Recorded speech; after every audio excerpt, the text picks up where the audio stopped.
আজ আমি হাজির হয়েছি একটা বড় সড়ো ব্লগ নিয়ে। এই ব্লগটা হচ্ছে তোমার খাওয়া দাওয়া ব্লগ। এবার খাওয়া দাওয়া ব্লগ দেখাতে গেলে তো প্রথমে সকালটা একটু দেখাতে হবে যে ব্রাশ ট্রাশ করলাম। এবার ব্রাশ না করলে তো খাওয়া শুরু করতে পারবো না। তো ব্রাশ করে এই যে শুরু করলাম খাওয়া দাওয়া, চা খাওয়া থেকে আজকে আমার দিন শুরু হয়েছে। চা খেয়েছি, চা খাওয়ার পরে এই যে একটুখানি চিলা বানিয়েছিলাম সেটা খেলাম। খাওয়ার পরে একটু মহাদেবের পুজো করলাম। মহাদেবের পুজো করার পর এই যে রান্না চলছে পটল আলুর তরকারি, এই যে ডাল, সবই তোমাদের দেখাচ্ছি। এই যে করলা ভাজা, সুন্দর করে পোস্ত ছিটিয়ে করলাটা ভাজা হয়েছে। যে পটলের তরকারিটা এখনো রান্না হয়নি, রান্নাটা চলছে, সেটার মধ্যে একটু জল ঢালা হলো। তারপর এবার চলছে একটা স্পেশাল রান্না, তোমরা গেস করো, তাও আমি বলে দিচ্ছি। সেটা হচ্ছে চিকেন বিরিয়ানি। এটা হচ্ছে চিকেনের প্রিপারেশনটা হলো।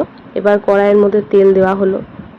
এই যে দেখো আলু ভাজা চলছে, আলুটা আগে সেদ্ধ করে নেওয়া হয়েছিল, তারপর তেলের মধ্যে ভাজা চলছে। তারপরে এই যে জলের মধ্যে সমস্ত কিছু দেওয়া হলো।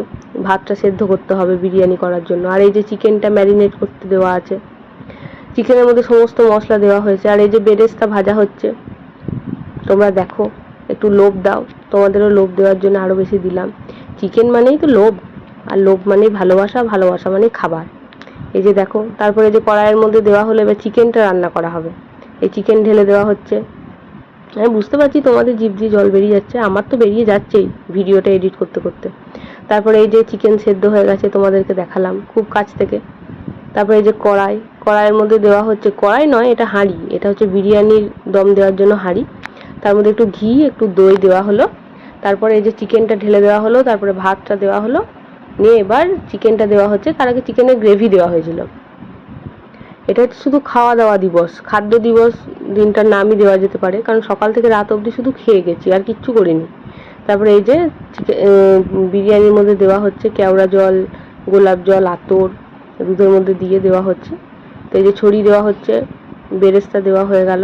তারপরে এই যে ছড়ানো হচ্ছে। আমার মতো তোমরাও দেখো। হ্যাঁ, এই যে আমরা কিন্তু সানরাইজের সমস্ত মশলা ব্যবহার করি, সেটাও তোমাদের দেখিয়ে দিলাম। তারপরে এই যে চিকেন, তারপরে চলে এলো চিংড়ি মাছ। এই যে দেখো, চিংড়ির ঝাল রান্না করা হচ্ছে। তো প্রথমে কড়াইয়ে তেল দেওয়া হলো, তেলের মধ্যে দেওয়া হলো চিংড়ি মাছগুলো। এই যে ছেড়ে দেওয়া হচ্ছে তেলের মধ্যে একটু ফ্রাই করার জন্য হালকা করে। ওই চিংড়ি মাছ তো হালকা ফ্রাই করলেই তোমার লাল হয়ে যায়। এই যে পেঁয়াজ কাটা আছে, এই যে সর্ষে পোস্ত বাটা আছে, এই যে টমেটো কুচিটা দেওয়া হবে। আর এখানে হচ্ছে লঙ্কা আর পেঁয়াজের একটু একটু পেস্টের মতো করা হয়েছে। এই যে চিংড়িগুলো ভাজা হয়ে গেছে, এবার তুলে নেওয়া হলো। ও ভাজা চিংড়ি খেতে যা অসাধারণ হয় না, বলার মতো না। এই যে কড়াইয়ের মধ্যে পেঁয়াজ দিয়ে এবার একটু তেল দেওয়া হলো, তারপরে যে টমেটোটা দেওয়া হলো ভালো করে ভেজে নেওয়ার জন্য। এবার সর্ষে পোস্তর পেস্টটা দিয়ে দেওয়া হলো। এই যে রান্না চলছে। তারপরে যে একটা লঙ্কা দেওয়া হলো, আরেকটুখানি লঙ্কা আর পেঁয়াজের পেস্টটা দেওয়া হলো। এই যে রান্না কমপ্লিট। তোমাদের লোভ লাগছে কিনা জানিও, আমার কিন্তু আবার লোভ লাগছে, আবার খেতে ইচ্ছা করছে। ভিডিওটা এডিট করতে করতে খেতে ইচ্ছা করছে। এবার এইটা হচ্ছে তোমার ওই চিংড়িরই পকোড়া মতো বানানো হয়েছিল। পেঁয়াজ কুচি, বেসন, একটুখানি চালের গুঁড়ো আর লঙ্কা কুচি দিয়ে এই যে ভাজা হয়েছে। এটাও খেতে অসাধারণ হয়েছে। আর এদিকে ছিল একটু ঢ্যাঁড়স সেদ্ধ আর কেন্দুরি ভাজা। আর এটা হচ্ছে আমাদের গাছের আম পেকেছে, তাই তোমাদের দেখালাম। তারপর এই যে সবজি নিয়ে এসেছিলো বাবা, তো আমি সবজিগুলো একটু বের করছিলাম, ভাবলাম সেগুলোও দেখাই, কারণ কাজ তো কিছুই করি না, ঢ্যাঁড়সের মতো সারাদিন বসেই থাকি।